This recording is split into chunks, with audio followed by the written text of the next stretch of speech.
आज हम लोग पढ़ेंगे इकोनॉमिक्स। इकोनॉमिक्स एक विषय है जो कि अर्थ और शास्त्र से मिलकर बना है। अर्थ और शास्त्र का मतलब अलग अलग होता है। अर्थ का मतलब धन और शास्त्र मतलब अध्ययन, और जिसमें हम धन का अध्ययन करते हैं उसे अर्थशास्त्र कहते हैं। अर्थशास्त्र एक ग्रंथ है जिसको आचार्य चाणक्य के द्वारा लिखा गया है, और आचार्य चाणक्य द्वारा लिखा गया है। यह इसमें राजनीति से जुड़ा हुआ यह ग्रंथ है। धन का अध्ययन ही अर्थशास्त्र होता है। इकोनॉमिक्स ये इकोनॉमिक शब्द है, ये ग्रीक भाषा का एक शब्द है जिसका अर्थ होता है इकोनोमिया। इकोनोमिया का अर्थ होता है हाउस ऑफ मैनेजमेंट या मैनेजमेंट ऑफ रिसोर्स, संसाधनों का प्रबंधन। एक वैज्ञानिक एडम स्मिथ जो है, इन्होंने अर्थशास्त्र का अध्ययन करने में बहुत योगदान दिया, इसलिए इन्हें फादर ऑफ इकोनॉमिक्स कहा जाता है। और इनके द्वारा 1776 में लिखी हुई बुक है the wealth of nation. Economics and इकोनोमिया दो अलग अलग शब्द हैं। इकोनॉमिक्स का मतलब होता है अर्थशास्त्र और इकोनोमिया का अर्थव्यवस्था। अर्थशास्त्र के अंदर इसका यह एक सब्जेक्ट है जिसमें अनेक सिद्धांतों का अध्ययन किया जाता है। और अर्थशास्त्र के सिद्धांतों को किसी भौगोलिक क्षेत्र में लागू करना अर्थव्यवस्था कहलाता है। अगर अर्थशास्त्र के सिद्धांत लागू कर दिए जाते हैं तो भारतीय अर्थव्यवस्था कहलाती है। यदि ये भारत में लागू की गई है तो इसे भारतीय अर्थव्यवस्था कहते हैं। यदि यह किसी अन्य देश जैसे रूस में लागू की जाती है तो इसे रूसी अर्थव्यवस्था, और अमेरिका में की जाती तो इसे अमेरिकी अर्थव्यवस्था कहते हैं।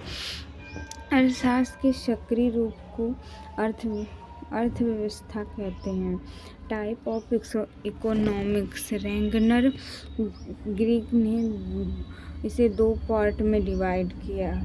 पहला है माइक्रो इकोनॉमिक्स, दूसरा है मार्को इकोनॉमिक्स। माइक्रो इकोनॉमिक्स का अर्थ होता है विशिष्ट अर्थव्यवस्था, और मार्को इकोनॉमिक्स का अर्थ होता है समष्टि अर्थव्यवस्था। विशिष्ट का अर्थ होता है छोटा और समष्टि का अर्थ होता है बड़ा। विशिष्ट अर्थव्यवस्था के अंतर्गत किसी एक व्यक्ति के बारे में अध्ययन किया जाता है, जैसे इसे हम व्यक्तिगत कह सकते हैं, जैसे कि किसी परिवार की आय, किसी एक कंपनी की आय। समष्टि अर्थव्यवस्था में संपूर्ण अर्थव्यवस्था यानी होल इकोनॉमिक्स का अध्ययन किया जाता है।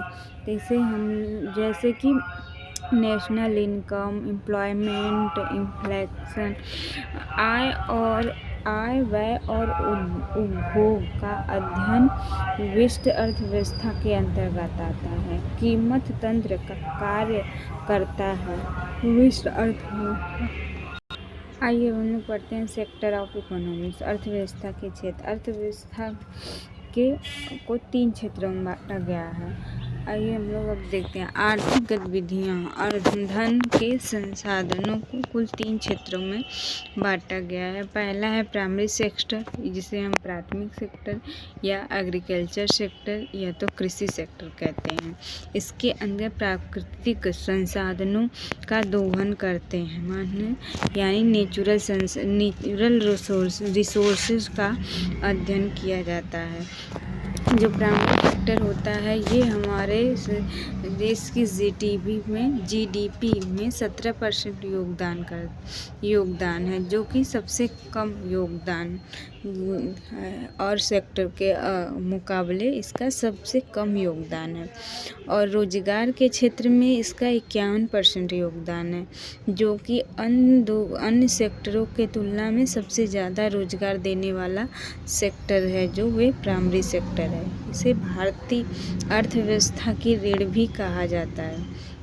नेचुरल रिसोर्सेस से रॉ मटेरियल माने कच्चा माल प्राप्त होता है। और उदाहरण है जैसे कृषि, पशुपालन, मुर्गी पालन, मछली पालन, वन, खनिज संसाधन आदि से। दूसरा है सेकेंडरी सेक्टर, जिसे हम लोग हिंदी में द्वितीय क्षेत्र कहते हैं।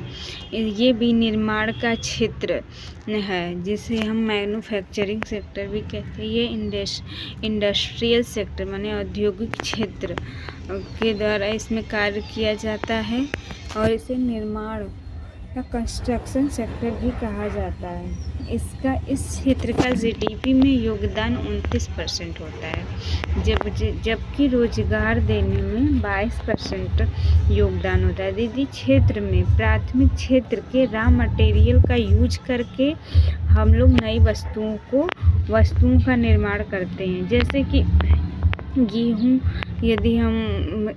एक रॉ मटेरियल है जिसका हम प्रयोग करके फैक्ट्री के द्वारा ब्रेड बनाते हैं। कपास जो कि एक रॉ मटेरियल है, इसे फैक्ट्री द्वारा कपड़ा बनाया जाता है। लौह अयस्क जो एक रॉ मटेरियल है, इसे प्लांट द्वारा स्टील या इस्पात बनाया जाता है। मिल्क यह एक रॉ मटेरियल है जिसे प्लांट द्वारा मिल्क प्रोडक्ट बनाया जाता है। कच्चा तेल जो कि एक रॉ मटेरियल है, इसे रिफाइनरी द्वारा पेट्रोलियम उत्पाद प्राप्त किया जाता है। और गैस, विद्युत, जल आपूर्ति इसी क्षेत्र में आते हैं। तीसरा है टेरिटरी सेक्टर, या तृतीय क्षेत्र या सर्विस सेक्टर या सेवा क्षेत्र भी कहा जाता है। जीडीपी हमारे देश की जीडीपी में इसका सर्वाधिक योगदान होता है, और इसका योगदान जीडीपी में 54% होता है, जबकि रोजगार में इसका 27% योगदान होता है। यह प्राइमरी सेक्टर और सेकेंडरी सेक्टर को सर्विस या सेवा प्रदान करता है। उदाहरण banking, transport, hotel, trade, health, education, entertainment.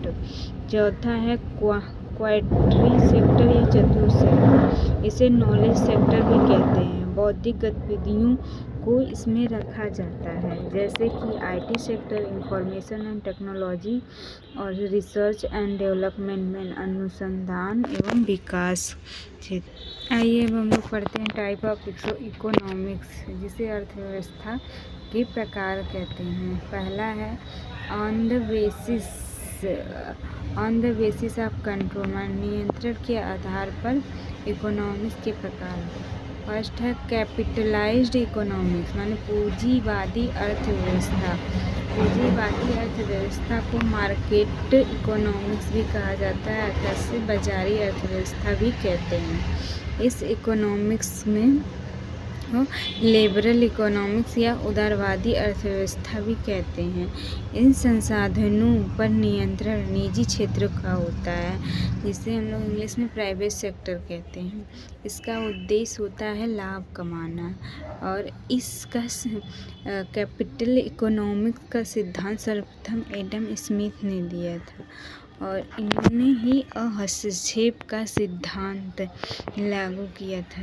ये जो कैपिटलिस्ट इकोनॉमिक्स है, ये यूएसए और कनाडा जैसे देशों में इसका प्रयोग किया जाता है। सोशलिस्ट इकोनॉमिक्स या समाजवादी अर्थव्यवस्था, यह राज्य व्यवस्था या स्टेट इकोनॉमिक्स कहते हैं। संसाधनों पर नियंत्रण पब्लिक सेक्टर यानी सार्वजनिक क्षेत्र का होता है। इसका उद्देश्य लोगों का कल्याण करना। सिद्धांत इसका सोशलिस्ट इकोनॉमिक यानी समाजवादी अर्थव्यवस्था का सिद्धांत सर्वप्रथम कार्ल मार्क्स, जो कि जर्मन फिलोसोफर थे, इन्होंने दिया था। इन्होंने अपनी बुक दास कैपिटल में इसका वर्णन किया था। और जो समाजवादी अर्थव्यवस्था है, इसका प्रयोग रूस जैसे देशों में होता है। साम्यवादी अर्थव्यवस्था या राज्य अर्थव्यवस्था, जिसे इंग्लिश में कम्युनिस्ट इकोनॉमिक्स कहते हैं, इसमें ऐसी अर्थव्यवस्था में कंट्रोल सरकार का होता है। और साम्यवादी अर्थव्यवस्था चाइना जैसे देशों में देखने को मिलती है। मिक्स्ड इकोनॉमिक्स या मिश्रित अर्थव्यवस्था, कंट्रोल इसमें निजी व सार्वजनिक क्षेत्र दोनों का होता है। इसका उद्देश्य होता है लाभ कमाना। जैसे जो निजी क्षेत्र होते हैं, प्राइवेट सेक्टर, उसका काम होता है लाभ कमाना। और दूसरा जो सार्वजनिक सेक्टर है, उसका उद्देश्य होता है लोगों का कल्याण करना। तो मिश्रित अर्थव्यवस्था में दोनों कार्य होते हैं, जैसे लाभ कमाना और लोगों का कल्याण करना। इसका सिद्धांत जो था जीएम कीन्स द्वारा दिया गया था। इन्होंने अपनी पुस्तक the general theory employment interest of money में दी थी। इन्होंने ही भारत में सेकेंड पंचवर्षीय योजना 1856 में अपना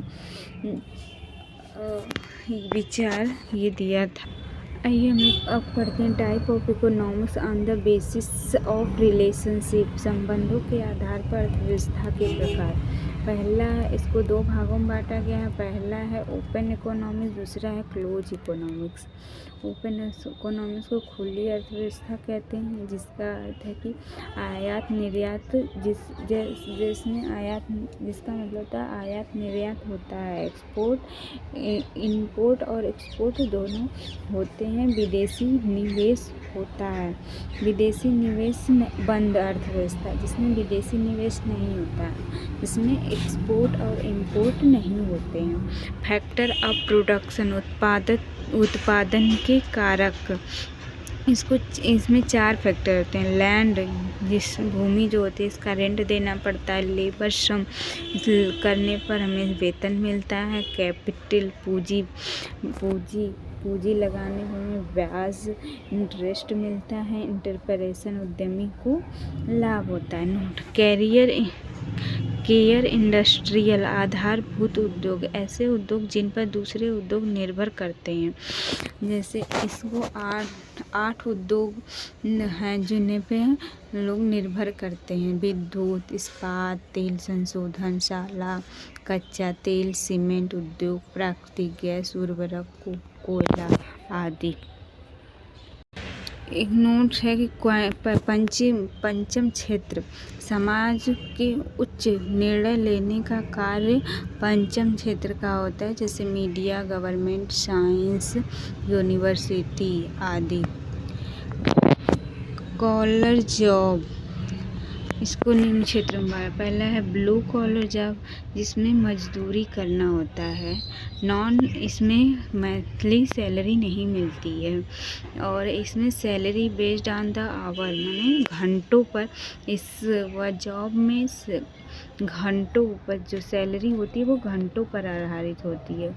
ये इसमें फिजिकली वर्क, माने शारीरिक कार्य करना होता है। वाइट कॉलर, जिनका फिजिकल वर्क नहीं होता है, जैसे इसमें ऑफिस वर्क या मैनेजर या टीचर आते हैं। ब्लैक कॉलर जॉब में इसमें माइनिंग में काम करने वाले लोग आते हैं, जैसे कि तेल उद्योग।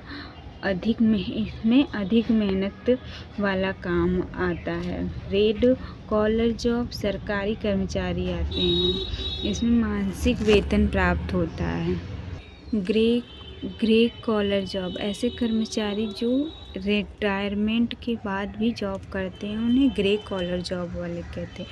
जैसे health worker. Green collar job worker किन्हें कहते हैं, जो वर्किंग फॉर नेचुरल, जो प्रकृति के लिए कार्य करते हैं। पिंक कॉलर जॉब, महिलाएं, वुमेन काम करती हैं, जैसे नर्स, लेबराइजन, रिस्पेक्टेंस। Gold collar job, highly skill person में अधिक कौशल वाले व्यक्ति डॉक्टर, लॉयर, साइंटिस्ट, इंजीनियर आदि आते हैं।